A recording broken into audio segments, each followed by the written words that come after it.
So I'll give a brief introduction and then we'll get right to that roundtable introduction. So thank you everybody for taking time out of your cold January night, a couple days after the full moon, to join us for the first of the discussion series for the Kootenay Soil Building Network. For those who don't know me, my name is Rachel Rusin. I'm a farm advisor with the Kootenay and Boundary Farm Advisors. And tonight I'm also joined with Sarah Hirschfeld. She's waving there. She's a co-farm advisor and the new coordinator with the Kootenay and Boundary Farm Advisors. And I'm also co-facilitating this evening with Jeff Nimmo, the regional agrologist with the BC Ministry of Agriculture. The Kootenay Soil Building Network is a project being delivered through the Kootenay and Boundary Farm Advisors, but it is with additional funding through the BC Ministry of Agriculture's Agricultural Extension Project. So this is sort of like a collaborative effort with the extension part of the BC Ministry of Ag and the Kootenay and Boundary Farm Advisors. We just started this in September, so it's brand new. I am joining you tonight from the Kootenays, the traditional territories of the Ktunaxa and Sinixt, and I just want to be grateful and recognize that. And moving forward this evening, we will have, this is framed as a discussion series, so there's going to be lots of opportunity to ask questions. We have Dieter Geesing on the Zoom tonight as our local expert for soil building and measuring soil building parameters. And he'll be available for lots of questions throughout the discussion here this evening. I'm just trying to move my slide. So we're going to start with roundtable introductions, give an overview of what this soil building network is all about. We're going to talk about Kootenay farms and what Kootenay farms are dealing with when it comes to soil and soil measuring soil parameters. And then we're going to have a discussion about soil building. And I've mentioned it all before, but Dieter Geesing, our guest today, he will be coming in for that discussion to talk about measuring our progress with soil building. So without further ado, I would love to hear from everybody tonight, just a quick roundtable introduction. About where you're from, are you farming? And we have some soil building questions later on, but just where you are, what you farm, how long you've been soil building for. And I can't see the Brady Bunch screen here. Sarah, do you see a Brady Bunch screen? Or is it only one person at a time? Anyways, we're going to call your name. If you could unmute and let us know who you are, that would be great. And I will call you out as you appear on my screen. So, Veda, you're first on my screen. Hi, I'm Veda Stiga. I live out in Ucluelet, and getting any decent soil out here has always been a problem. I did keep chickens and found that just moving the coop and using that as my garden area was the best approach, but I had no scientific knowledge about it at all. Fantastic, thank you, Veda. Jennifer, Jen Bows. Hi, I'm in Briscoe. I have a sheep farm and I've been rotationally grazing my sheep over 14 acres, and I've also been making wool pellets and starting to plow those into the field to kind of see how the nitrogen fixes with the wool pellets as well. Oh, fantastic, Jen. And some people on this call might be more interested to learn about those wool pellets another time. Kai Kosher. Hi, yeah, we're in Jaffrey and we have a market garden. We've been on this property going into our 5th season. So we've been building soil here that whole time using local materials. And then we had chickens for the first 3 years. And this is the first year not having them, but yeah, they were a part of the soil building process. Great, thank you. And Brendan. Hi, yeah, I'm Brendan from Salix and Sedge Farm in Salmo, and we've been growing vegetables here for 10 years. Thank you. And Taryn Robb. Go ahead. Oh. Or Doesn't matter. Yeah, we're Tara and Rob from Revelstoke. We have about 5 acres that we're cultivating. Yeah, So I suppose we've had mixed livestock from chickens, layers, broilers to pigs on our pasture. And we just rotated them around and then just constantly soil building. but yeah, currently no livestock. Thank you. Nice to see you. Thanks for joining. And John Abenanti. Hi, everybody. It's John from Earthy Organics Farm. I'm located in Fruitvale, which is in the West Kootenays, the heart of the Kootenays. We do vegetables. I've been established since 2005. Awesome. Thanks, John. You bet. And Brad Braun, Hummingbird. Hi, yeah, Brad Braun, Hummingbird Farms, Slocan Valley, and we do flowers. So got about 2 or 3 acres in a mix of perennials and annual crops, and been doing it 10 years now. Awesome. Thanks, Brad, for joining. And Aras. Hi, this is Aras, and Anastasia was here. She just ran out. And we are from KSBN Acres Farm. We're kind of in transition. We just moved to the Slocan Valley, north of Winlaw in Perry Siding. And we have sheep and dairy cow, but looking long-term, wanted to plant a diversified orchard. Yeah, Okay. Happy to be here. Thanks for joining and congratulations on the new move. And Nigel. Hi, yeah, my name is Nigel from Cartwheel Farm in Creston. Organic market garden vegetables we do here. Thanks, Nigel. And Beth Callan. Hi, I don't own a farm, but I work for Michael Silver at Earth Temple Gardens for the last like 6 or 7 years. And I live Great. in Canada. Yeah. Well, thanks for attending on behalf of Michael. Well, yeah. Or at least being able to knowledge transfer to him. Yeah. And how about Jessica Charitas? Hey all, my name is Jessica Chartis. I'm a new transplant to the British Columbia region. I am the research manager for the Center for Sustainable Food Systems at the UBC Farm, which is a 24-hectare organically managed farm growing over 200 varieties of fruit, veggies, herbs. And my background is in soil and biogeochemistry. Did my PhD at University of California, Davis. So I spent the last 10 years working in California agriculture. Well, thanks for joining us today, Jessica. I know that, you know, as we move forward with soil extension, we're looking to increase collaborations between universities and us out here in the Kootenays. So thanks for joining. And Kaylee Chase, are you there? She was moving her goats earlier, so. I'm here. I just can't turn on my video. Something's won't let. All right, can you? I'll try it again. It says unable to start video. Host has stopped it. Okay, just go ahead and maybe it'll turn on. Hello, my name is Kaylee Chase. I am the owner of Vahana Nature Rehabilitation, which is a target goat grazing operation. And I have been wintering at Ishtadev Niwas Ashram, which is located at Tata Creek. And we are situated in an old logging area. So this place was homesteaded in 2012. And so we've been building soil ever since in the gardens for growing veggies and a few fruit trees. And then in 2018, we started building soil in the pastures with my large herd of goats and with winter bale grazing. All right, thank you for joining. It's nice to see everyone here. It's very nice to see all of the soil builders. We're a community. Abby Hardy. Hi, I'm also in the Slocan Valley. I don't farm, but I do garden and am trying to build soil. Okay, thanks for joining, Abby. Erin Harris.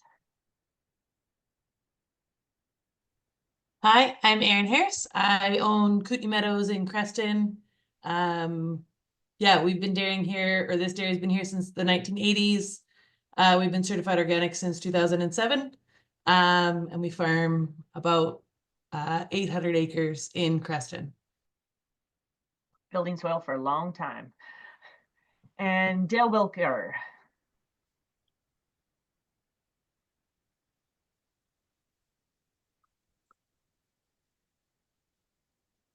How about Dorothy?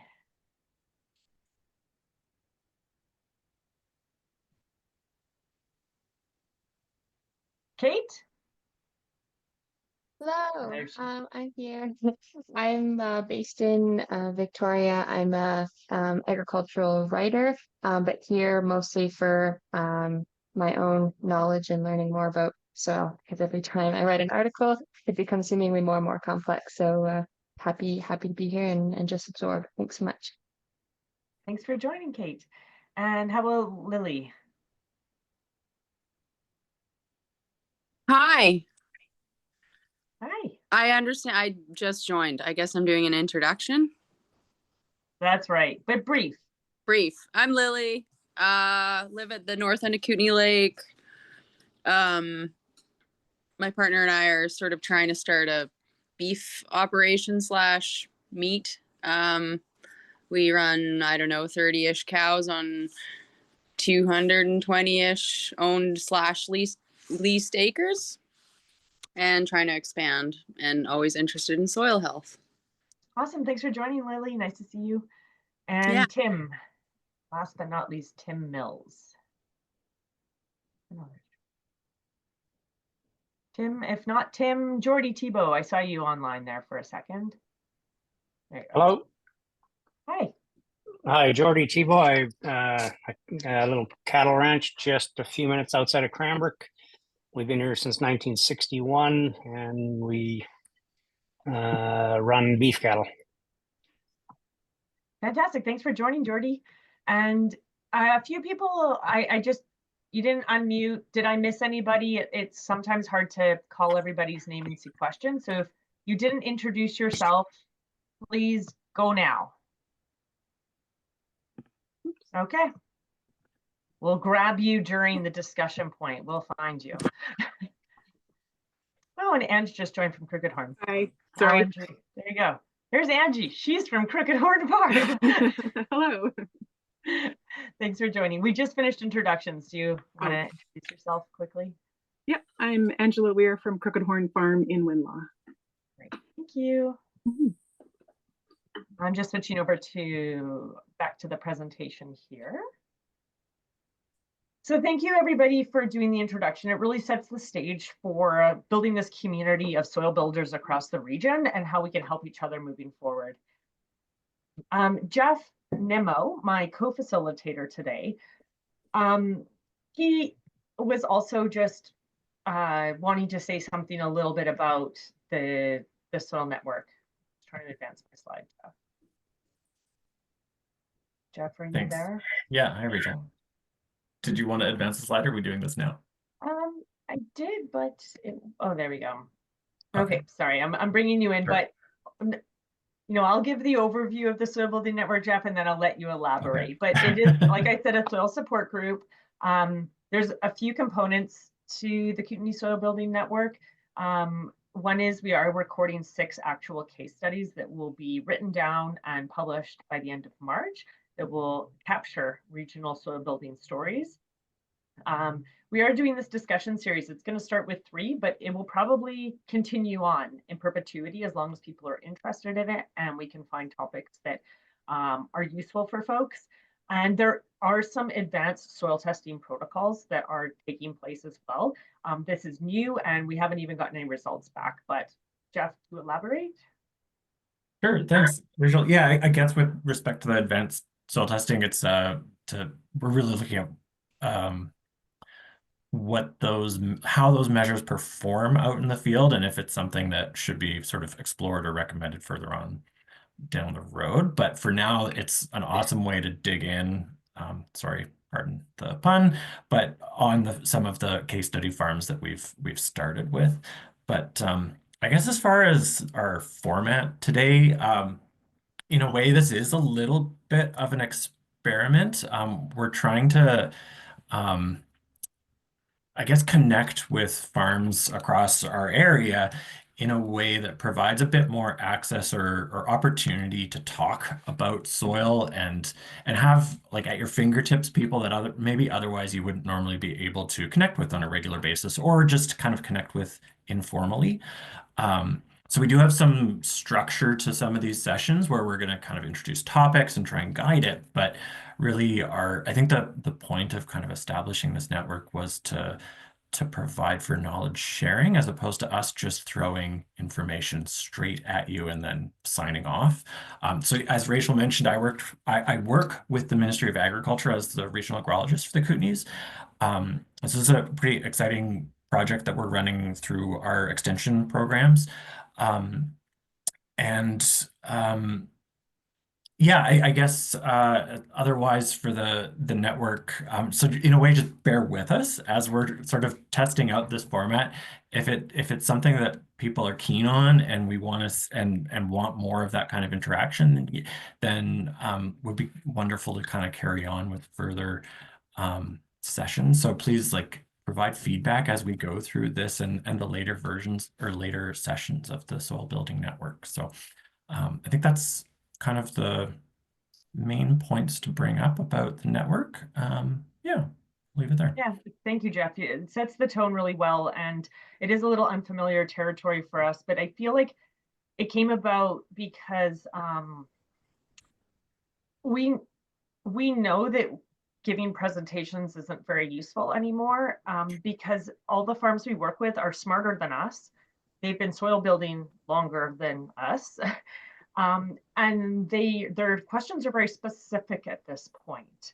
Farmers aren't asking for presentations. They have specific questions to advance. They've been doing it 10, 20, 30 years, and they want to move the dial, so to speak. And so the discussion series is intended to help producers move that dial and share instead of this like top-down presentation format. So yeah, I think in a way, often, Rachel, when I'm sure you have this as well, when farmers bring questions to you and we arrange experts like Dieter, who we've got on the group call here, like when we arrange for those responses back to them, often I find it's like, I wish other people could see this level of detail going back to farms about these questions. So it's kind of like a way of getting this inside track on some examples that we bring up, and then if it relates to your own scenario, all the more better we can kind of like branch out into those as well. So yeah. Great, thanks, Jeff.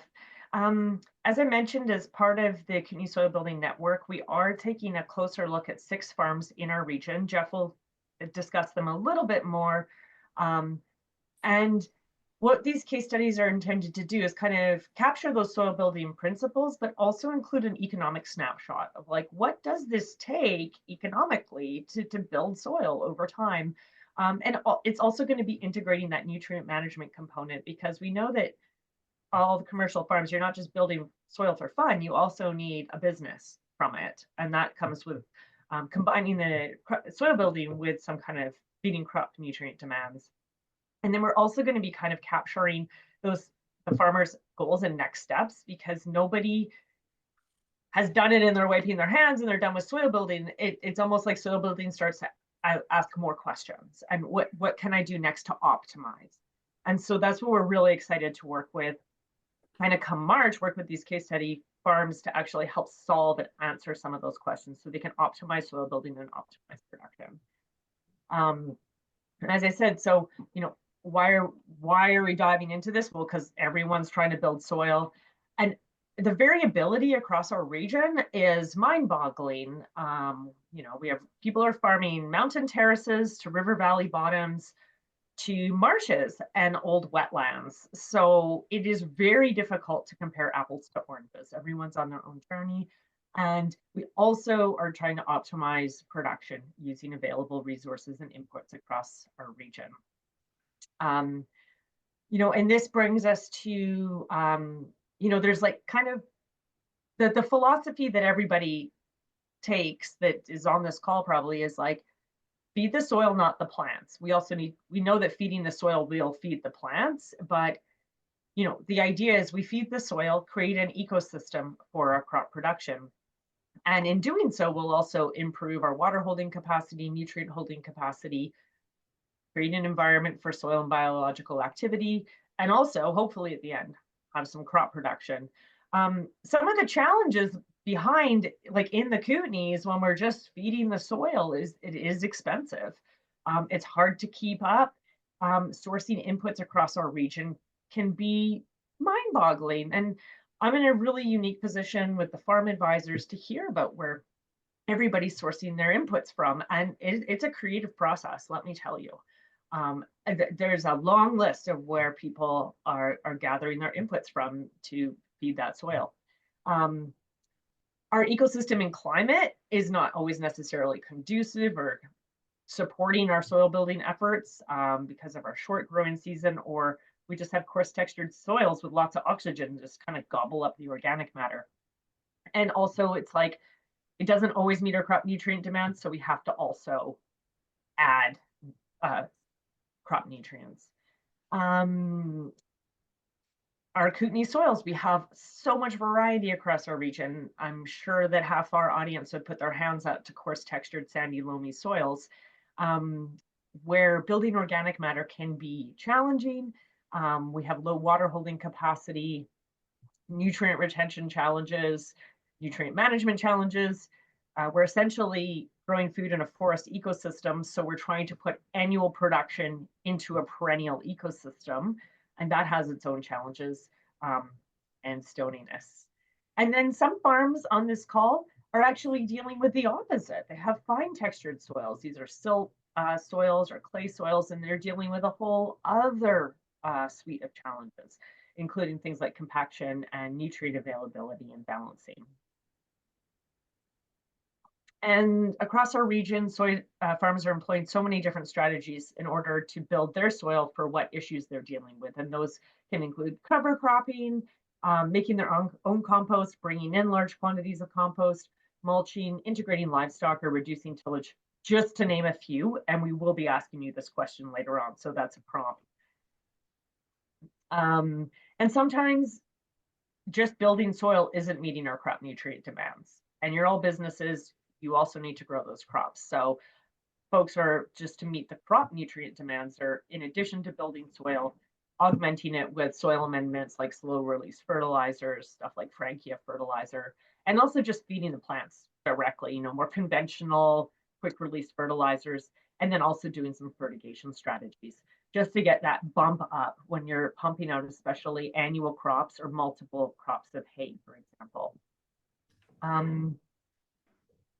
And when we're starting out, a lot of farms are like, can I actually, is all this work, can I change my soil? I'm working so hard to build my soil, can I change it? And this photo on the right-hand side is a typical Kootenay soil. This is before it was turned into a farm. And this was the exact question the farmer was asking. Like, can I turn this into an agronomic soil? Non-homogenized, it's coarse textured, it's stony, but I have a farm. Can I grow crops? And the good answer is like, yes, there's been progress. And that's what these case studies really are capturing, as some of these success stories across the region. So this is a farm in Blewett, but I don't see Scott on the call. He's a busy guy, so he might not have made it. So I will summarize for Scott. So in operation for 8 years, forest ecosystem, coarse textured soil. This farm is a commercial vegetable farm, and they have been working really hard on soil building, mostly by bringing in large quantities of compost and applying those annually. At the beginning of like starting to establish those fields, they, we're adding quite a bit of compost, but they've hit their stride and they add the same amount of compost every year. And the good news is their soil has improved. It's more homogeneous. It's better able to support an annual crop vegetable farm. But moving forward, there are opportunities to like fine tune these compost applications. Questions arise like, have I added enough? Like, is it kind of stabilized? Like, how much compost do I need to add every year now moving forward? So I just kind of keep this happy medium. And then also, how do I optimize my crop nutrient demands? do I just keep adding compost to meet my crop nutrient demands, or what combination do I need to look at? And furthermore, I'm expanding the farm. How much of this compost should I be adding in new areas? So these are some of the questions that we're helping this farm answer. But I think the good news story is here is that working hard, that like this farm has been able to sort of, I don't know if regulate's the right word, but create a more stable farm environment for their vegetable farm. And I did see Nigel on the call. So Nigel, are you comfortable chatting about your soil building over the last decade, or? Yeah, sure. Okay. We have some bullets here. I don't know if you checked them out prior, but maybe give us a history of your last 10 years. When we first started on the farm, we weren't growing on all of the acreage that we have. So we did try to focus on soil building through cover crops in the beginning. I should say we have been doing annual soil tests right from the beginning. Sending those off to a lab and go out in the spring, my little soil probe, and collect samples and send them off to a lab. And then I've used basically following a philosophy from the book The Intelligent Gardener by Steve Solomon. So we've been following the kind of remineralization program, doing the soil tests and then seeing what they say about the nutrient levels in the soil, and then trying to add fertilizers to balance the soils. So with that in combination with cover crops, but then as the farm has grown, we basically use all of our growing area all of the time now. So we do not do as much cover cropping as we would like. And so we are trying to find ways to build organic matter in the soil, increase the cation exchange capacity of the soil, hold more moisture, make it easier to hoe, to cultivate. And we figured one answer to sort of all those things is compost, but we haven't had a really great source of compost here.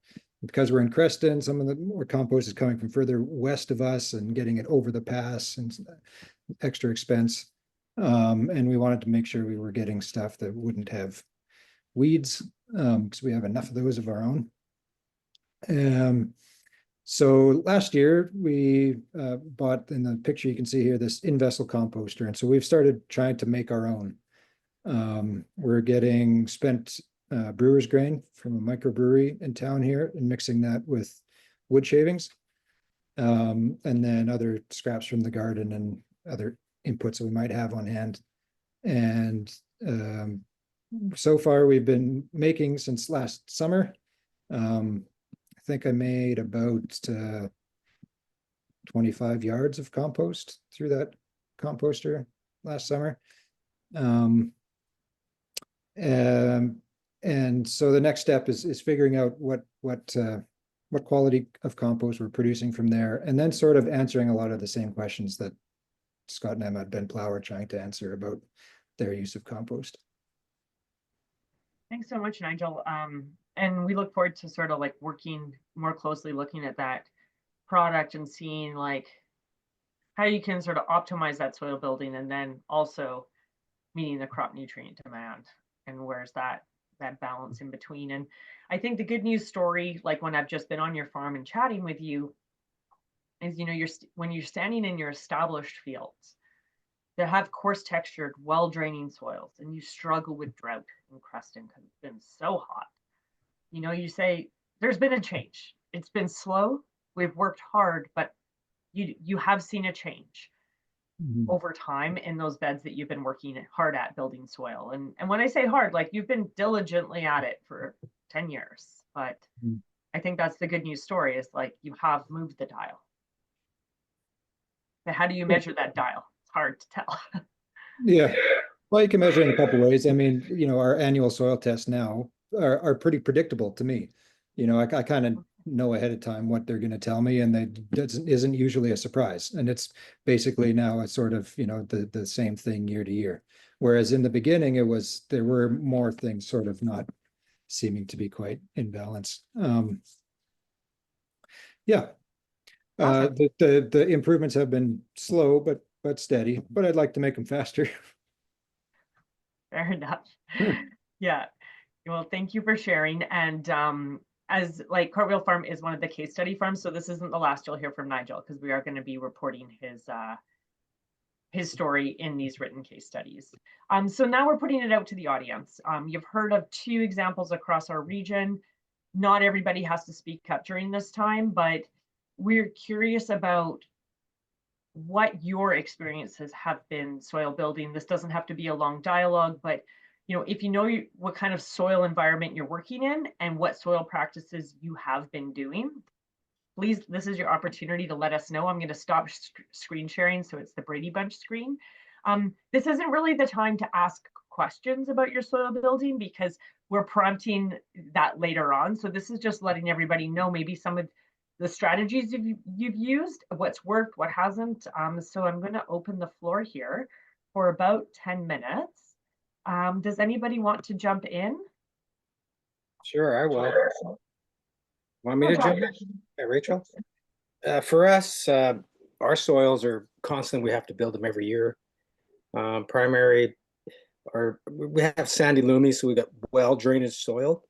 So our farm's on an upper bench. So we just have to consistently do the soil test to see where their NPKs are. For us, it's the potassium. That's what we're lacking on our farm. But every year we just have to constantly get compost, which it's hard to get, like say manure of say cow. I did get it in one year. I got about 18 yards. And so 2020 was probably my really good year of growing. But just to get the manures is hard. I do supplement with my chickens and all the refuge around the farm, but I need about 20 yards just for the 2 acres. And I'm trying to get away from the till system and such and such. So for us, it's just a challenge every year.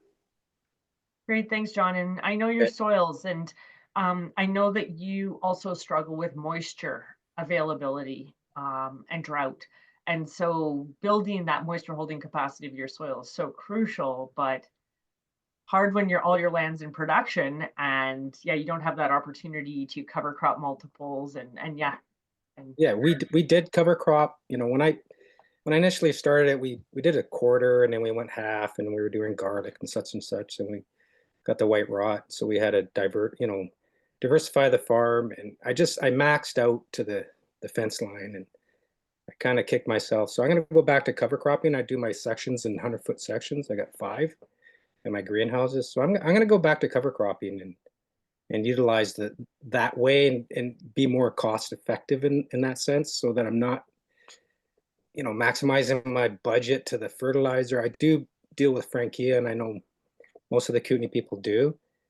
So we're just kind of experimenting, on the mixtures, but I know there's one place up in, I think it's out of Enderby, possibly, but no, it's Kamloops, Armstrong, sorry. And they do have composted chicken manure, but the shipping is like, wow, it's huge on the budget.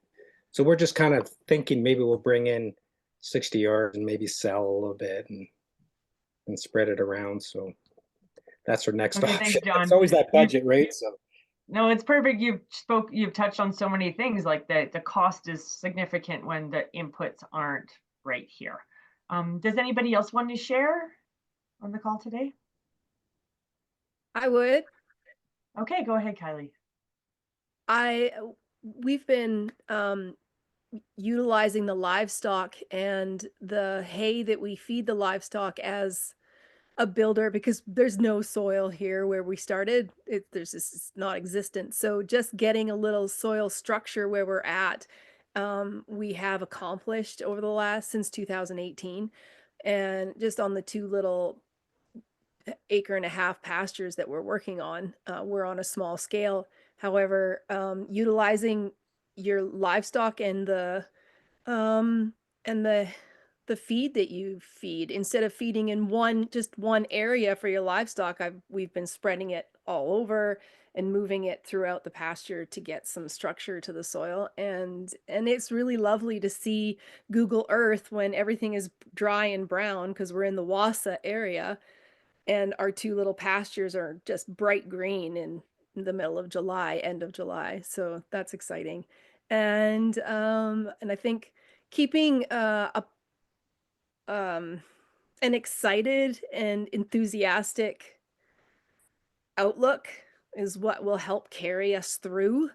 And so, and I know it's, the farmer is the downtrodden, but eventually we're going to get to where we're treated like professionals and paid properly. I'd like to see actually people get paid for the soil building that they're doing, farmers, because going off of the farm to work to support your farm is we're not able to manage the farmland anymore.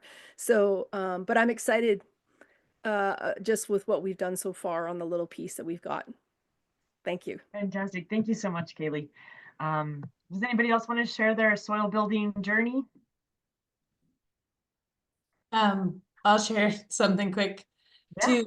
Yeah, so we've done quite a bit of cover cropping as well. And so what you're touching on, that trying to utilize all your acreage. So we're really trying to work towards some like relay cropping, cover cropping. It did not work this year, the experiment I tried in terms of roller crimping and seeding in a forage that I hopefully could harvest in the fall. But yeah, trying to I find there's so many ideas for building soil, and then it's making them work in a region that has real winter, not great soil to start with, and the aggressive summers. So yeah, no, we've definitely tried a lot of cover cropping that has worked in certain ways and not in other ways. And two, I just think trying to manage all the ideas. Like I know for me, it's like I always want to put hooves on every acre, and it's like that's not super practical yet. So yeah, I think this is exciting to be able to share, but yeah, I think trying to pare down those ideas and make them work on a practical scale along with a commercial farm is a bit of a headache sometimes. Yeah, thanks, Erin. And it does make a difference when every acre counts and when every acre has to produce something because your business depends on it. Then it's threading that needle between, yeah, I need to build the soil for my farm sustainability, but also need to make a profit. So, and work with my climate. Sort of tied into that too is depending on if you own or lease land. Like I only own 55 acres and I rent the remaining 750. So when I cover crop and don't make any profit on that land, I've still leased, paid all the lease and stuff along with losing those acreage. So that can be a challenge. Absolutely, yeah, because you're investing in someone else's sustainability, sort of. So interesting. Thank you for joining. And it's exactly these conversations you want to have, and hopefully bringing in people like Dieter can help maybe, I don't know, bring some new ideas or help. Not new, doesn't sound like you need new ones, but filter through the ideas. Does anybody else want to share? Rachel? Yes. I just have one point or suggestion that we had a fellow come in with a drone. Yeah. They were just, I guess, going through a trial error, and that sort of, it's kind of a neat drone that just kind of goes over the top of your fields and it takes images and it looks at your water, your soil, your plant life. It's really unique. And I recommend it if anybody's interested. I mean, I don't have the contact on me, but he's a local guy. Was that Vladim? Yeah, that's Vadim. Vadim, yeah. Yeah. He's got him and his partner. So it's kind of interesting how they did it. And then they just sort of had the chart and the scale, and they see where your soils are, where the wet parts are and the dry parts and your vegetation. It's really, really unique. It's the new future, right? And they did the forestries and such, right? So just for everybody's information. And actually, that's a great time to promote. One of our other events coming up is a webinar with him. So on February 12th, at the same time as this meeting, if you haven't registered already, there is going to be a meeting specifically on that topic. So thanks for bringing that up and cross-promoting for us. You bet. Rachel? Yes. Jordy Tebow here.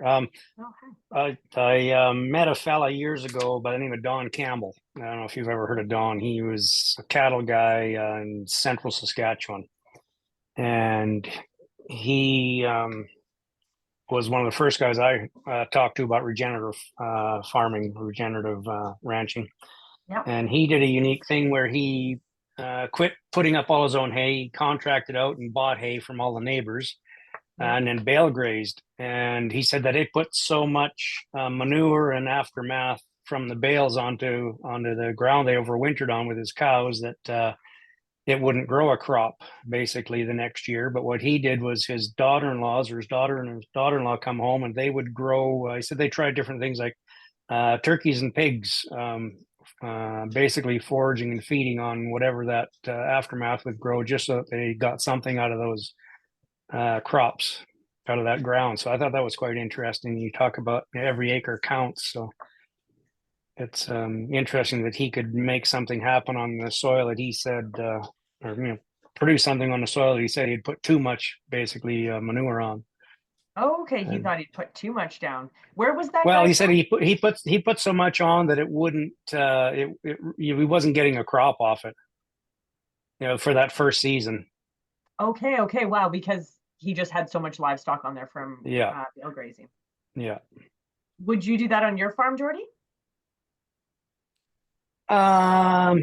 Yeah, there are spots where I would do that where it's too sandy. Basically, I don't have enough organic matter to hold water, so we have been doing things like that on a couple of spots.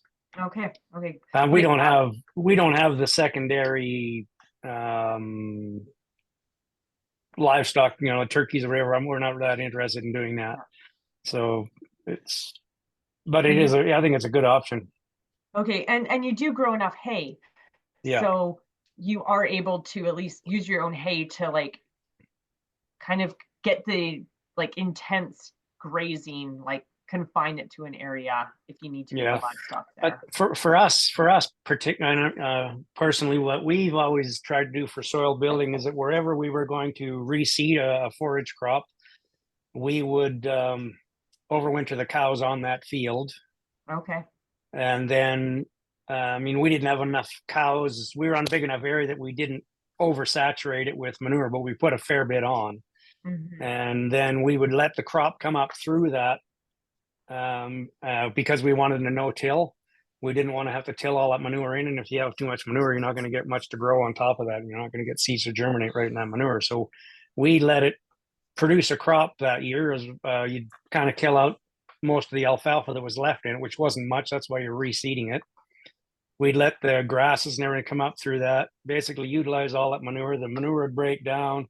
And then the year after that, we would spray out the field with one spray of Roundup and then reseed it in the spring with a no-till drill. And we found that was very beneficial. We're getting that one season of livestock across the landscape to get the manure. Yeah. Awesome. Thanks for sharing, Jordy. That sounds great. But just if anybody's interested in that Don Campbell stuff, you can find it online. He's produced some stuff about what they've done over the years on their place, and it's incredible what they've changed. Awesome. Thanks, Jordy. And yeah, I know it is interesting, this discussion series too, because we're integrating folks who have access to livestock and those who don't. But yeah, at the end of the day, I feel like it's still very relevant because it's just we're dealing with non-agronomic soils and trying to move the dial to create something. So thank you. And for those who don't know Jordy, he's done, Jordy, you've done a lot with on-farm research over the last years. From using collars on the cows for targeted grazing, for using grazing to help with wildfire interface, lots with rotational grazing. So I think we just need to Google your name, Jordy. No. But anyways, I know that we don't have long this evening. We do want to get to Dieter. So moving along, I just want, as a few speakers or farmers have already mentioned, the soil texture is influencing sort of how some of those organic matter, soil organic matter building practices are working on their landscape. And Jeff Nimmo at this point is going to just mention further those 6 case studies that we're working with and the different soil building practices they're using as it relates to their texture. So Jeff, this is you. Yeah, thanks, Rachel. And yeah, we've been joined today by a few of our case study folks, but for the purposes of just kind of like highlighting some, I guess the like bare minimum about them, we're just kind of keeping it as numbers. But I think in future in some of our discussions, we'll lean in and provide some more in-depth sort of like personalized story here for some of these folks. But yeah, and our topic loose for today was soil texture and sort of the influence that it can have in some of your planning or just your expectations, I think, for what to see over the short or long term. So when we were setting to kind of like which farms to share the stories of, there's a kind of a mix of different kinds of operation. Or different kinds of operation and different practices that people are doing to build soils. So we tried to get a mix to try and bring in features that would be relatable to people across a few different sectors and across a few different areas. These aren't research trials. They are really just, we're sharing a bit of a story, trying to document it really well so that hopefully there's pieces in there that you can pick out some form of useful, whether it's advice, information, or I think I really like that Aaron brought up, sometimes things don't go well. So like sharing that type of info is also kind of the point of this, so that if there are things that are a challenge under certain conditions, under certain sort of areas in our region, let's hear about that. So our overall, these case studies, we've got a couple coarse textured vegetable operations and different kinds of compost being used at each of those locations. So one of them is kind of like self-made compost you heard from Nigel, and then another one that's bringing on compost that's mostly based in chicken products. And another fine textured vegetable operation that's using mostly organic inputs to sort of fine tune some of their sort of essentially pretty well developed higher sort of nutrient content soils. There's another farm that we've got involved with a coarse textured soil that's like as close to beach sand as you could find, really. And they're really, their emphasis has been a little bit more on using cover cropping and sort of the plant stand community in an effort to build as much organic matter as possible before they head into actually changing up their growing system. So they're really trying to build in a quick fashion, quick meaning a few years, as much organic matter as they can before switching over into perennial crops or perennial horticulture, like tree fruit crops. And then, yeah, we have fine textured forage producers as well, or a fine textured forage producer. I think cover cropping really simplifies probably the overall practice here, but looking at sort of different ways of integrating how you establish perennial crops using cover crops or different methods there. Then another operation with coarse textured forages, and they're doing they're increasingly adding livestock integration into their different kinds of forage stands that they've got, whether they're annual corn forages or some more perennial species. So just looking at how livestock can be used on that land base for soil improvement. But really the point of this variety is to try and bring in features that might be relatable and then hear about those experiences from those farms.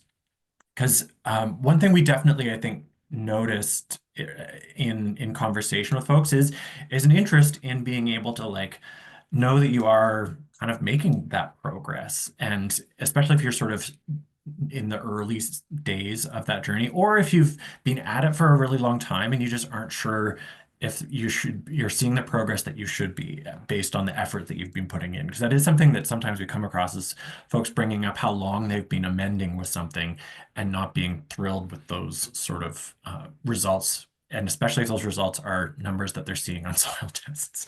So, which I guess gets us back to, there are some soil characteristics that just knowing a little bit about them, I think, gives you a good amount of context or a way to set some of your expectations for what's to expect in terms of building organic matter and building your soil with different practices or amendments. And this is kind of where we were hoping some of the questions or the discussion with Dieter can lead into. So I think, Rachel, that's probably our next slide here, right?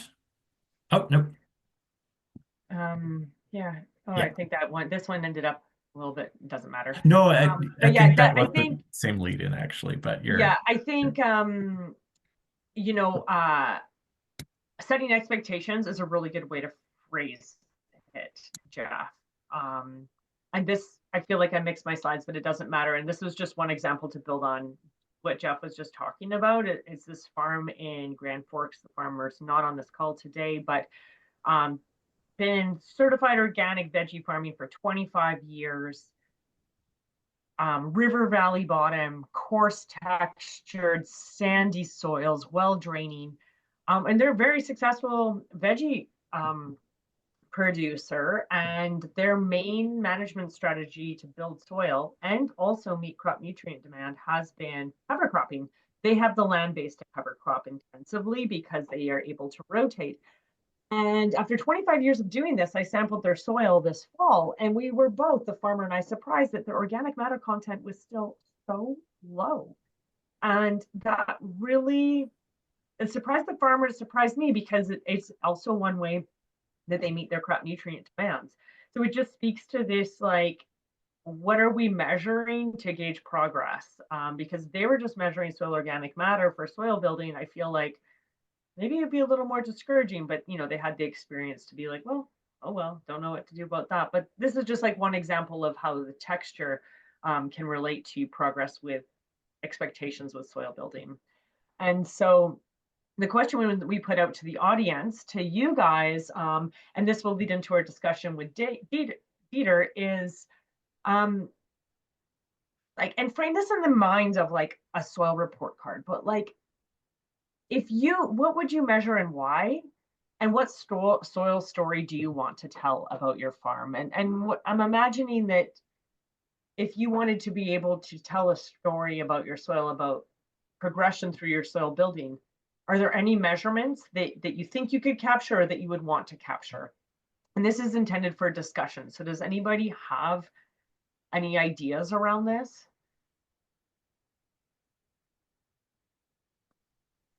I'll chime in. Yeah. I think it's you know, the Kootenays are unique because all the elevations, microclimates, so on and so forth, and where your farms are located. Like Spicer Farms, which is up in the cusp, they're unique because when the arrows were low, their farms were flourishing with the, you know, with all the sediment, as an example. For us, you know, cover cropping worked for us in the past. So I think establishing, you know, the story behind the soil, I think every farm is unique. And taking the soil tests just to see where you are, because you randomly take it around the farm, and then you get your soil test back, and you just you work it. You know, every year is different. It could be a rainy season, it could be a hot season. You know, the water table could be low. Like last year, you know, I don't know about everybody else, but snow wasn't even here, was here just minusculely, right? And the ski hills were suffering. So what would you measure and why? I mean, that's just me, right? Just on my farm. Everybody else has a different story. So, you know, I mean, we can talk about this all night long about soils, right? But that's the primary goal, is building that soil, just to get, you know, utilize your crop and see what's best. We always diversify, irregardless, right? And you know, you journal along the way, you go back and see trial and error, right? Try this plant. There's a new plant on new seeds or hybrids or, you know, heirlooms, etc. But measuring the soil, definitely the number one objective of all of us here is just trying to utilize that crop to market. Yeah, and I think that's like the point there, John, is like soil tests, like your chemical soil tests, your NPK, they tell you about your chemical composition, and maybe you get an organic matter indicator on there. But I can't tell you much more. Like, and you know, things that come up sometimes are like soil biology, like if I could do a biological test, maybe that would tell me if I'm building soil. Or and I still want this to be a discussion, so I don't want to hog it, but I'm sharing this slide here just to say that sometimes working with farms, they say, I'd love to have a soil report card or to know if I'm building soil, because it could be a marketing opportunity for my crop. If I could say, you know, I've built my soil, or maybe I could access funding if I said that my strategy improved soil function. Like Aaron said, you know, I could build their soil, but I don't own that land. So what's the incentive for me? Well, maybe if you can say, well, you know, I can get funding because like I'm proving that I'm building soil. So there's opportunities for that. And also just knowing you're going in the right direction. Like, what indicators could you collect? Like water infiltration? Like, how do I know that I'm actually, that practice is actually doing good for the soil? So with that, does anybody else want to chime in on, it doesn't have to be the parameter you want to measure, but like the nutrient density of your soil or something? I'd like to chime in. Yes, go ahead. The photo you have up, I think, is showing a really beautiful example of soil. It looks pretty yummy, as Sarah would say. If the world was our oyster, I would like to see the very best brought into the Kootenay areas.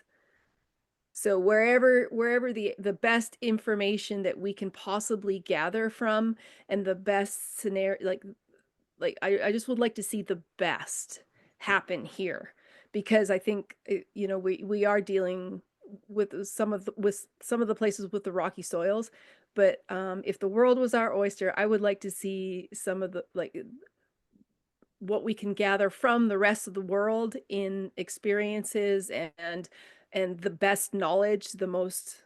I'd love to see that come into this area, is us to have create a paradigm of bringing in the best and doing it the best that we can do. And then and I like what you were saying, is that it could be part of our pride and our, say, marketing, as you were saying, Rachel, in that we are building such beautiful agricultural foundations for future generations. Great, So thank you, can pass Julie. it on. That's lovely.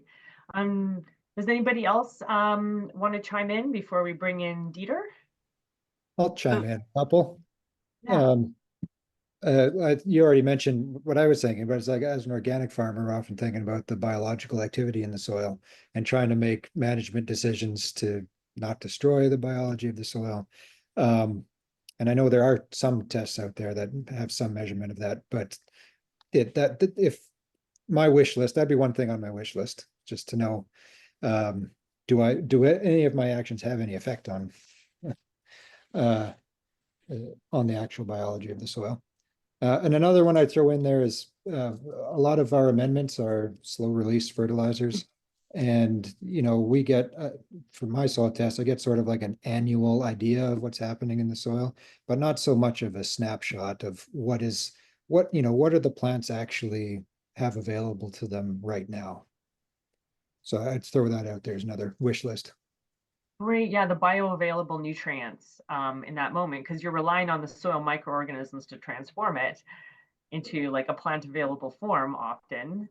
So it's like, so how much of that slow release is actually being made available to my plants? Hopefully Dieter can speak to that a bit too. Like things like nitrogen are so hard to capture in that moment, but yeah, making financial decisions on that too is like, how much of do I apply so that then it's plant available later on? You know what time? Anybody else want to chime in? Rachel, I just wanted to, I think I'm unmuted, aren't I? Yeah. I would sort of love to be able to see the chemical soil test as compared to, say, a SAP analysis or a tissue analysis. I I know in the past we've tried to send those off to the States and they've gotten turfed at the border. So I don't know if there's somewhere in Canada to do that, but it would be interesting to see, you know, if we're adding everything that the soil test says we need, what are plants actually able to take up, or is there something that they're missing? Is something, you know, is some relationship in the soil blocking uptake of a certain nutrient, and just how to optimize that. Great. So yeah, that in some ways it's like speaks a little to what Nigel's saying, just like nutrient optimization. So like, is what you're adding actually getting taken up? Right. Yeah. So like a more fine-tuned chemical analysis in a way. That's awesome. Thank you. That's interesting. Your tissue samples got turned away at the border. So you weren't even able to like compare that. No. Okay, so thank you very much, everyone. And other things that I have like heard through from farmers and stuff, and it is like having some of those soil parameters. So like soil organic matter comes up time and time again because you know you're like making progress at least on the soil function. But what I find really interesting hearing from Ange and Nigel is like tying that into optimizing crop production. And you know, I've heard from some farmers too, like making that link between healthy soil and healthy food. Like, could we somehow make that link? Because that's like good for, you know, marketing could be seen as, you know, but it is like if you say my food's more nutrient dense because I'm feeding the soil, like these are some of the questions I kind of field along my way. And then furthermore, carbon sequestration. Farmers are all like, well, if I'm just doing this for the planet and it's not making any difference to my crop optimization, can I at least say that I'm sequestering carbon? Also difficult to measure. So this is where, you know, it can just get, you know, finicky. And this is where we like to bring in someone like Dieter, who's right now creating this soil health parameters protocol for farms so that maybe we can get some of those hard measures that do include some chemical analysis to fine tune some of that for farms. So Dieter, can I'm going to stop sharing so that you can introduce yourself. Well, yeah, thank you very much. It was a very, very instructive, educational presentation. It's good to be invited and be able to share a passion here. Just before I forget that, actually, Angela mentioned her tissue analysis. There is actually some labs here in BC actually do tissue analysis just as well. The problem is that oftentimes the tissue analysis itself, the results, they are, or let's say the optimum content in tissues is oftentimes very broad range, and but it's a help, right? It's an indicator, but sometimes you get something like optimal value is between 0.5 and 3%, right, of your tissue, and said, well, what does that mean? That's a wide range. Well, anyways, just to introduce myself, so I'm currently working, or I work for the Ministry of Agriculture as soil management specialist, and one of the current projects I'm working on is this soil health assessment protocol, trying to get some easy tests started. They have some standards so to stay comparable. I have other projects, information, education material on soil biology. I'm also working a lot with cover crops and so on. From my background, actually, my professional journey started in forestry, and that's why I have quite a ecological angle when I approach soils. But I was in my career actually quite fortunate to oscillate between the private industry and research. In research, I worked a lot about nitrogen fixation, but I also on nutrient variabilities and how that can be used for precision farming. And in the private sector, I worked in pretty much all angles of soils, just name it, from erosion and sediment control plans and contaminant site assessments, capability, agricultural capability assessments and land surveys. I also worked a long time in the compost industry, where I developed soil products, and also we built also a anaerobic digester. And in my spare time, if I can call that this way, I also teach soils at the University of the Fraser Valley. So that's me in a nutshell. And I'm open to some questions. Some questions came up, and I felt that actually almost there are some thoughts that I share. I have similar thoughts. Rachel and others have brought it up. Maybe before we get started, one thing that came to my mind when you talked about bringing in organic material. I know that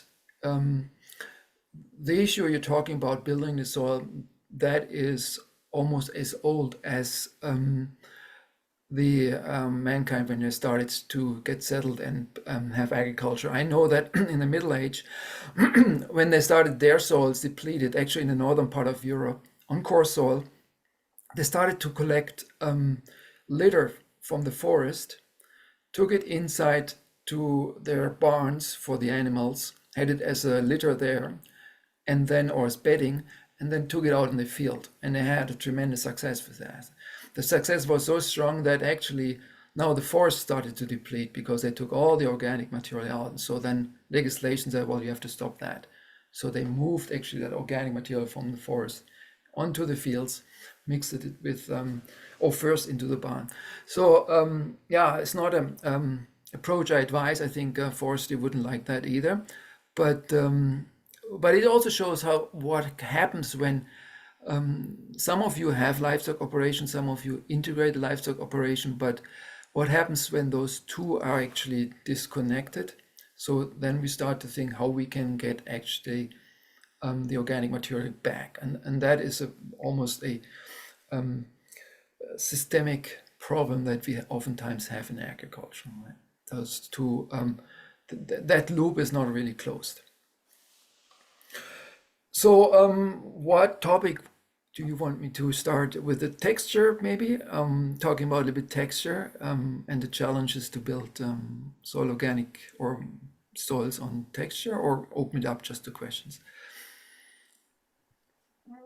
Well, Jeff, do you want to start them off? I mean, we have a suite of questions. I mean, someone from the floor could also just shoot. I mean, we essentially want to get down to answering some of these soil measurements questions that the farmers have. And that's, I mean, you spent a lot of time thinking about, like, here's the question. Farmers are spending obviously a lot of time and money building soil. You've been working behind the scenes to think about how we can actually measure that progress. Like how hard is it to measure that soil function? Are these farms moving the dial? And in your experience, what's the best way to measure that? Well, what is the best way to measure?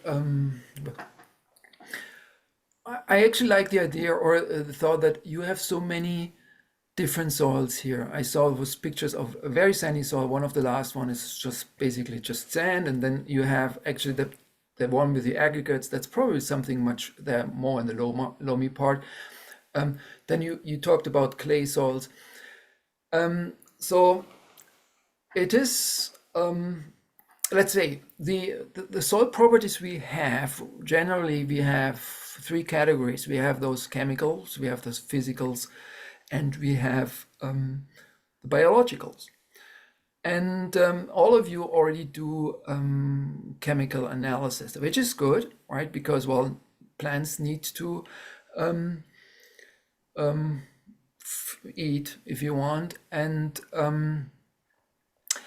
I think it is important. Healthy plants will also produce, have residues and have good root growth. And this will help you to build the soil. So that is definitely one aspect that I would perhaps never drop. So seeing whether your nutrients level and your pH is in the ballpark.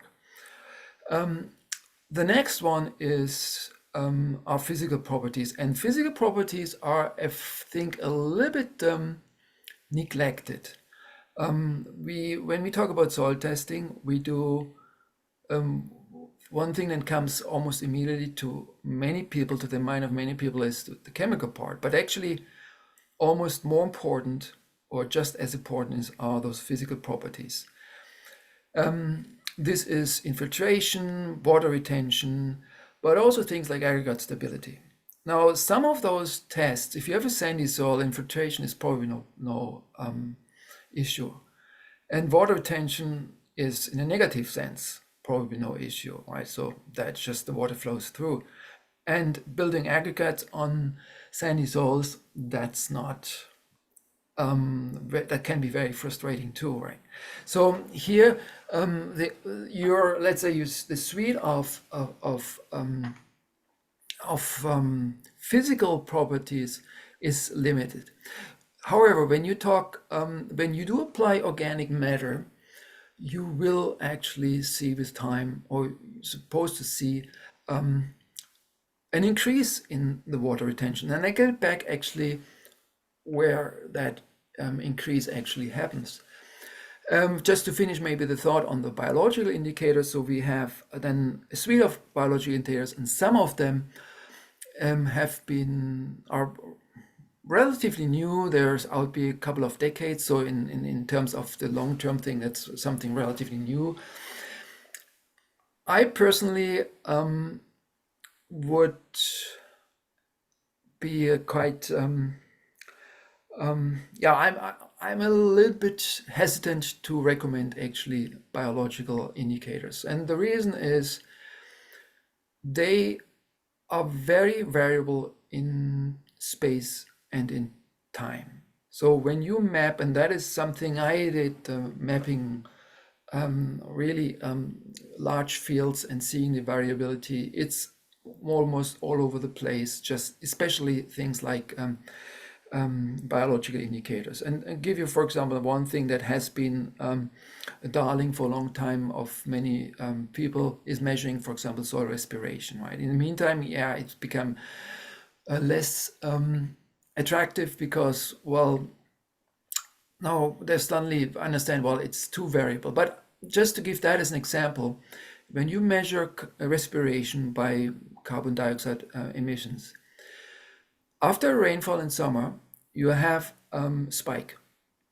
and then you measure a tremendous increase in carbon dioxide emissions that you can capture, but we don't know exactly when that is. It can be half an hour later, 1 hour, 2 hours later, and after that spike, it goes down again.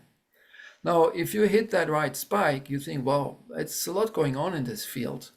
If you go before and after, well, there's nothing going on. You think you didn't make any progress. And the same logic is with many, many other biological indicators. They are variable, and what you measure today may not be true tomorrow. So that's one reason. The other reason is oftentimes the interpretation is pretty complex, because that system is not as straightforward as, well, nutrients, and the nutrients are in or not in, right? I mean, to simplify that, here you have a whole complex ecosystem, and just measuring, for example, the carbon, or just measuring certain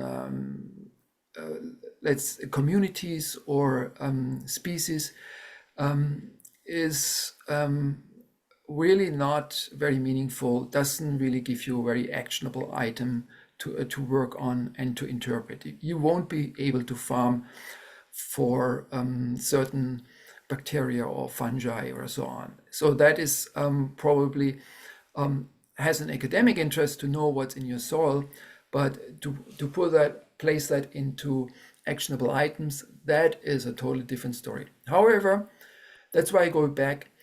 I still also believe that when your physical properties and your chemical properties are in your site-specific ballpark, the biological, your soil will probably also be biologically okay. It will be.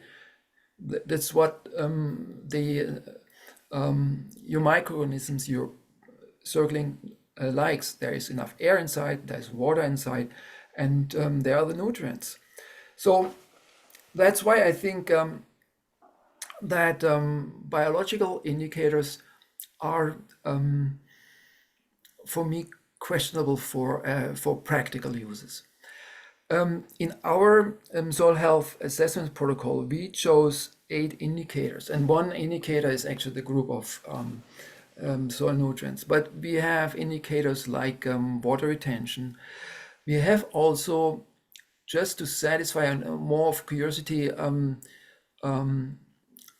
biological indicators like potentially mineralizable carbon or potentially mineralizable nitrogen. But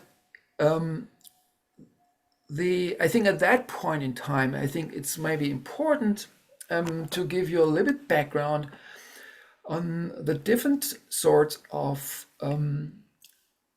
carbon we actually have in the soil. And I just share here my screen. You should do that. Thanks, Dieter. We kind of set you up to answer a big question there, so I'll let you share your screen there. And can you see? Can you see just while you're sharing your screen? Just like I feel like measuring biological activity is sometimes a means to try to understand how bio or how plant available some of those nutrients can potentially be, because people are trying, like Ange and Nigel are trying to answer like. Yeah. What's going into the plant. So I don't want you to, I'm just summarizing while you share your screen. Let's not get sidetracked. I'm curious about your graph. Are you, share, do you see actually, oh, I have to make share first, okay. So can you see that graph here? I just, there you go, yeah. Or in, oh, my mouse is a bit lagging behind. Oops. My mouse is not, well, we have to live with this. Why is my mouse not going to the other screen? Okay, it does now. It seems to avoid it. Okay. Yeah, and while you're getting that ready, Okay. I mean, I should mention like that, Dieter, you have chosen some parameters through that soil health protocol to help farms not measure between each other, but so that a farm could, over like a 5-year time span, potentially go back and take measurements and see if their soil physical physical attributes have changed, and those include things like bulk density, water infiltration, and aggregate stability. And these are things, maybe since you brought up that thought, I think it's important to stay basically in your farm and see changes in your farm, right, where they're going to. And I will show you later on a graph what I mean. Now, maybe just when you look at this graph, when we look at soil carbon is not, of course, the carbon itself is all the same, but the weight in the soil is generally, roughly, you can put that in 2 categories. There's that labile carbon, and then there is that stabilized carbon, that passive pool and that active pool. Active pool is the labile carbon. So the labile carbon is all that fresh food that goes, that plant litter, even sometimes your compost, if it's not fully mature yet, is that fresh. In the big picture of the soil, that is about 20 or 30% of your carbon, all soils combined. It depends on where you start from. That stabilized carbon is the other 70 to 8%. And this is stabilized or passive, not because it is more more resistant to decomposition, no, but because it's protected. It's protected in aggregates, and it's protected by organoclay combinations. So here the clay actually helps that those organic molecules are not readily crunched by microorganisms. Now, the protected or stabilized organic matter, this one is the one that is predominantly responsible for things like water retention and things like cation exchange capacity. Whereas the labile one is food for the microorganisms. And now those microorganisms, they produce metabolic products, and those metabolic products are actually the glue that keeps those aggregates together. It's a big component. So this part is indirectly responsible for things like aggregate stability. Now, for those among you who have a coarse soil, that's a trick, right? Because, well, you don't have those clays. So now that you will probably not really be able to build this up. So when you apply a lot of organic compost on your soil, on a sandy soil, you have a lot of labile. So what you actually measure here, when we submit a sample to the lab doesn't make a difference between labile and stabilized or passive. They just measure the carbon. They take a sample, they burn it, and that carbon, and then they calculate, well, this is your carbon inside, or they take a factor, sometimes the factor 2, just to get your soil organic matter.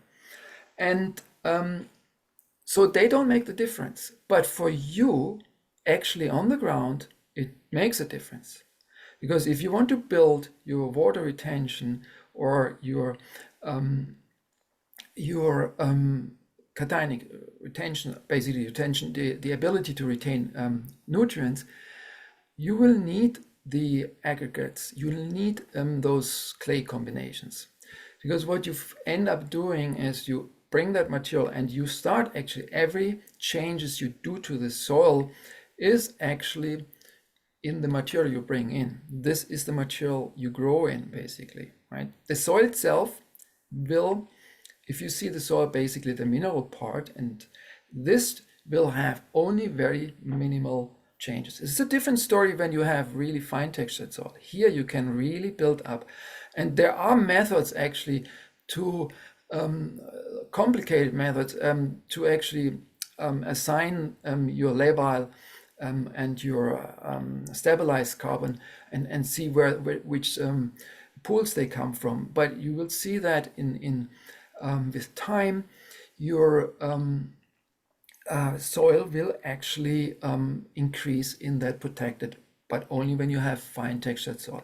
That shouldn't be any frustration. Though, so that example of the farm you talked about that have been 25 years farming, and they don't see actually any changes in the organic matter. I've seen it plenty of times, right? And it's not that the farmer is doing everything right, but the fertility they have and the changes they have is actually based on the material they bring in. And if they move away at one time from their farm, it will real quick go back to a very low level of soil organic matter, because now, well, there is no new input. So basically, you're a little bit tight here. You need to keep on putting that input. Those that are lucky to have finer textured soil, they can with time bring it up and see how well, and perhaps even reduce at one point in time the inputs, because now you have a pool that can even slowly release some. So how do you know whether you how much of your nutrients actually end up in your soil? Well, one thing is, of course, end up with the plants. So one thing is, of course, that post-harvest measurement, right? Do you still have something left at the end of the year? And in sandy soil, probably most of the, unless you fertilize, most of the nitrogen you get is coming from your organic material then that you applied. So if at the end of the season you have consistently still high amounts of nitrogen left, you may consider actually bringing it down, right? If you just look for the nitrogen, because then consider bringing it down 20%. But if at the end of the season you see, hey, I still have hardly anything left, perhaps you leave some money on the table and you may maybe consider next year to bring it up a cautious 10%. bring it and kind of work your way up. Of course, these are measurements. The one-time measurement, that is a no-time measurement, right? You can be, maybe I think, unless there are questions to that table, I can go to one. Yeah, and Dieter, because I noticed we only have 5 minutes left, and I had it. I want you to speak to this your inherent changes slide, and I want people to have time to ask questions, Sure. which will put us 5 minutes over. But if speaking to your last one, trying to farms that don't have finer textured soils and they want to build that stabilized organic matter, is there a strategy like for creating that humus when you don't have fine textured soils? Or is it just like you said, that just continually working at it year after year because you don't have that fine textured soil to work with? Yeah, it is maybe, I know there is some expectation to have that silver bullet, but no, there is actually, the solution is continuously, you basically a little bit on who continuously contributing to that. You can fine tune that. You can fine tune that. You can say, okay, I have that fine textured soil, and the nutrients are kind of elusive now for me because there's nothing that holding it back.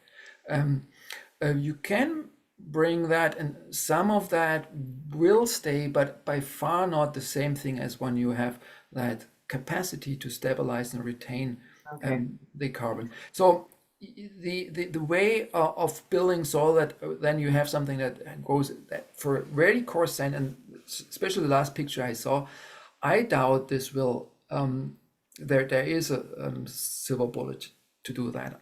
Yeah. Okay, thanks. I'll let you speak to your next slide because I know we're short on time. And then while you speak to your next slide, people can get their questions if they have some for Dieter. Sure. I have a but couple of other things that I want to show again why it's important actually to I checked maybe just you see two graphs and maybe just focus on the bottom graph. This shows maybe why it's important to test your soil over and over again and see those changes with time, because this variability from year to year, when you sample or what moment, maybe you should even change crops, has a natural variation. And there will be years where you actually measure much less than the year before, even though you did everything right, and the after year again. But you need to see the whole, and you see my cursor here, you have to see the trend. And you don't see the trend just from one measurement, even from two measurements. It's after several years of measurement that you actually see, am I going up or am I going down? I think that is pretty much what I want to yeah. And so is that bottom graph, is that a test of aggregate stability, that graph? This applies, well, here is this is a generalized graph. This is just soil quality trends, general. Now, when it comes to attaching certain quality parameters to aggregate stability is something that will plateau at a moment. If you come from a very weak end, we will probably start with initially a small, it's like an S-curve. It starts slowly and then you will have a linear increase over years and then it will plateau. There is also, I understand. So yeah, your bottom graph is not aggregate stability. This is speaking to just quality in general, up, middle, down, yeah. Mm-hmm. As you compare it to your own soil all the time. And I see that I just have to ask it because it comes up so often, and Brendan asks it, can we add clay to our soil to slowly change the physical properties over time in order to increase the cation exchange capacity? It's a good question. And so when you have a sandy soil, I have seen in other jurisdictions it has been done. Things like bentonite and something have been, but I would be extremely cautious. It's a costly thing. Then you have to really incorporate the whole thing into your soil. Just sprinkling on top, that doesn't work. You have to intensively. And I would start with a very small part, because what can happen is actually you end up getting concrete. You just consider that you have the large pores, and now in the large pores go the small pores. So if you don't have the right clays, and if you have not really sandy structure, you may actually get now something that's even more compact than before. So if you try that, and you know where to source it, try it on a very small part and just not wait 1 year, wait 2. You will have to, because that starts to settle down, and then you might be actually in trouble. The other way won't work at all. So having a clay soil and putting sand in, that doesn't work. Even the math doesn't work. You need so much sand. You might as well just bring in growing media from the greenhouse on top, because if you do the math. And again, I saw even in other countries, in tropical countries, they do this and they saw some success, but the success is pretty variable. But if you pursue that idea, yeah, by all means, try it, but really don't start it on your whole field. Start it on a very small corner, a few square meters, and see how that works. Okay, thanks, Dieter. And it is something that comes up often. It's that whole idea of, can I change my soil? And it's hard because you can to a certain degree, but bringing in clay, thanks for just like the cautionary tale, it's not super straightforward. And Nigel builds on that question by saying, what minimum % of clay are you looking for in the soil to serve this function?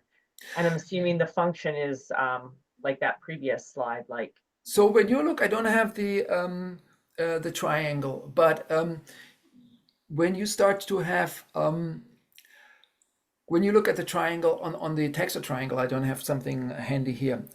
I think it starts around 15%, 12-15% of clay when you move out of that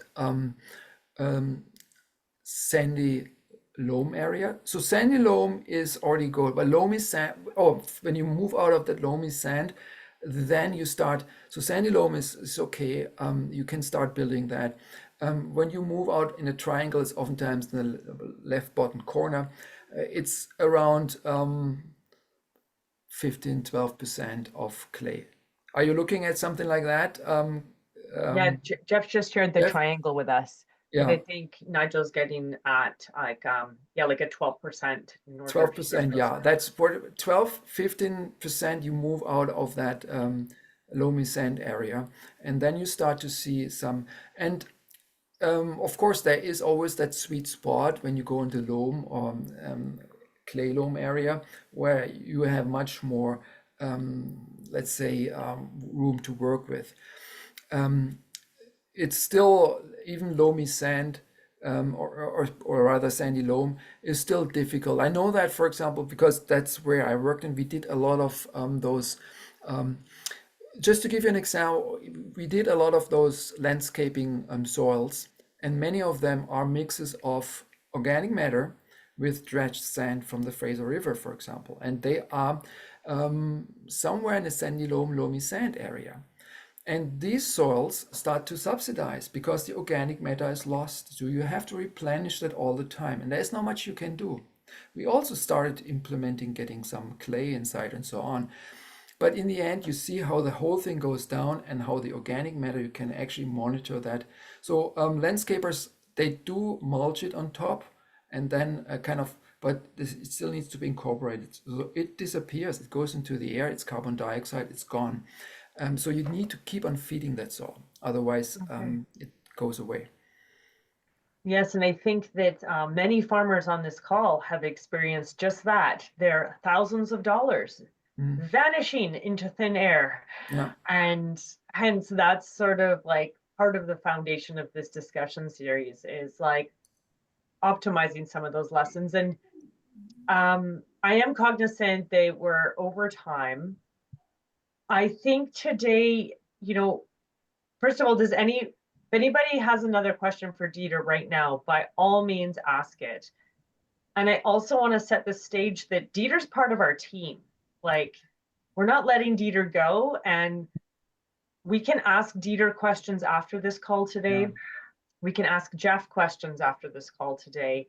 We're trying to build this network that includes the ministry's soil team and expertise outside of our region.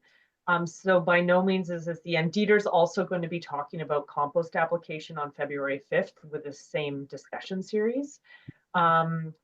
So I just wanted to say that before people run away and, put their kids to bed and stuff like this. But at this point, did anybody have another question for Dieter? Okay, so Dieter, maybe can you just unshare your screen, please? Sure. And I'll finish it off formally, just to bookend the event. And I am sorry to sort of rush people along at the end here, because I felt like we were just, it's always hard to know where to start sometimes. Do you start with the science? But it's so important for Dieter to hear who our farms are. So the soil team that's working for farms across BC can understand some of these key issues. So on that, I really thank you, everybody, for participating today. And send us your ideas for future discussions. Like I said, we are going to be digging deeper into some farm specific issues with these case studies that we will be sharing back to this group as well. Jeff, Nemo, did you have anything to add before we sign off this evening? No, yeah, I think Rachel, really the main thing is we have some scheduled opportunities to dig into some of these topics that you've indicated on the slide. But yeah, we're looking for that feedback on how the network can sort of work for you. And this was our first go around, so we can adapt as we go. And then I think, there's been some great discussion in the chat that if there's some key questions or resources that have come up in what we've been talking about, we can respond back to you or else flag if we're hoping to talk about it in a future session. If you're not able to make those sessions, just let us know and we can kind of summarize or get something to you in the meantime. So yeah. Great. Thanks. Thank you, Jeff. And I am thrilled that we did somehow get to the idea of like texture as it relates to building soil and making progress over time. So without further ado, thank you, everybody. I can't see all your faces with the way the screen is, but it's just nice to see everybody here in the depths of January. It is a great time to dive deeper into some of these topics, and please stay in touch. And Dieter, thank you so much for joining our team out here in the Kootenays. Little colder than you over on the coast, but sure just as beautiful. Thank you. Thanks, everyone.